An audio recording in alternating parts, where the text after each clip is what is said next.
এটা আপনারা দেখেন, আপনারা যারা জার্নালিস্ট আছেন এবং মূলধারার যারা সাংবাদিক এবং ইউটিউবের মধ্যে ভালো ইউটিউবার আছে, ব্যাঙ্গে ছাতার মতো গজিয়ে ওটা ওইসব ইউটিউবার না।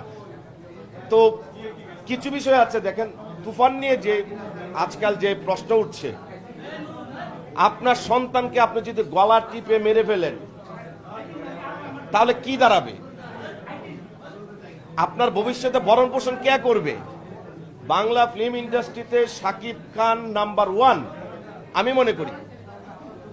আমি তার প্রিয়তমা দেখেছি আমেরিকাতে, বাংলাদেশেও দেখেছি, গুলোই দেখেছি দেশের বাইরে। এই তুফান সিঙ্গাপুরে বাম্পার, আমেরিকাতে বাম্পার, দুবাইতে বাম্পার।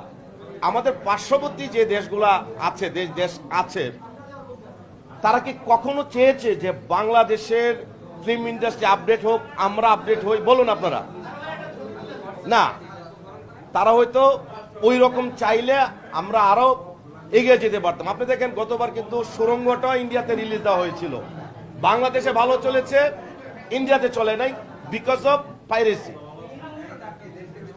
আরেকটা জিনিস দেখেন, আমাদের দেশে যখন আমরা দেব বা জিতকে নিয়ে আসা হয় বা ওই দেশে কোনো নায়ক নায়িকা আনা হয়, তাদের আমরা অনেক রেসপন্স করি, সাংবাদিকরা সম্মান করি, আমাদের সাকিব খানও করে। বাট এই যে দেবের একটা খুচা আপনারা টের পেয়েছেন, জিত যে বললো এখানে বাজার খোলা আছে, সবাই আসতে পারে, এটা কিন্তু মন থেকে বলে নাই। মুখে বলছে সাকিব সুপারস্টার, বাট মন থেকে চাচ্ছে না।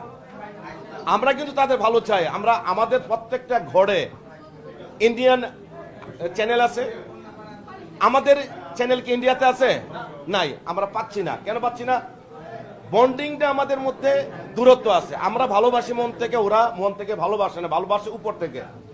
তা আমি তুফান নিয়ে একটা কথা বলবো, তুফান super hit.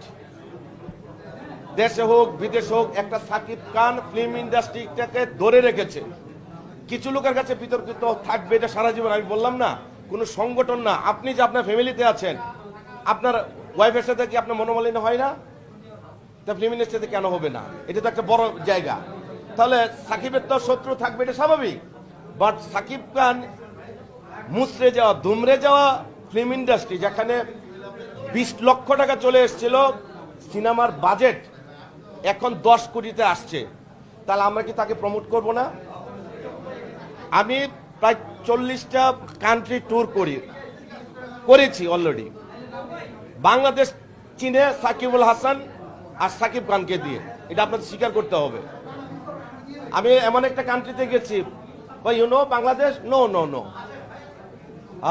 YONO Sakibul Hasan, oh yeah Sakibul Hasan, yeah I no.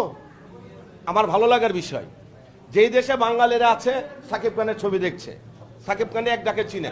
এই যে বাংলাদেশকে প্রমোট করছে, দেশের উন্নতির পাশাপাশি সাকিব খান, সাকিবুল হাসান আমাদের দেশকে প্রমোট করছে না। আমরা বড় স্বার্থে বড়ভাবে দেখা উচিত, মনটাকে ক্ষীণ করা উচিত না। আমি মনে করব নতুন যারা ডিরেক্টর আছে, হিমেল আশরাফ, তপু খান, ওরা কিন্তু ভালো বানিয়েছে, বাট তুফান সবচেয়ে বেটার গিয়েছে এই পর্যন্ত রিপোর্ট। প্রিয়তমা ভালো গিয়েছে। আমি আশা করি নেক্সট আরো ভালো হবে এবং আমরা সবাই মিলে সাপোর্ট করব। 1-2 জন বিচ্ছিন্ন ঘটনাতে থাকবে, এগুলো আমরা না ধরি, আর সবাই সুন্দর মন নিয়ে এগিয়ে যাই। ডিরেক্টর তো অবভিয়াসলি অগ্রগতি করেছে, এটা আপনাকে স্বীকার করতে হবে।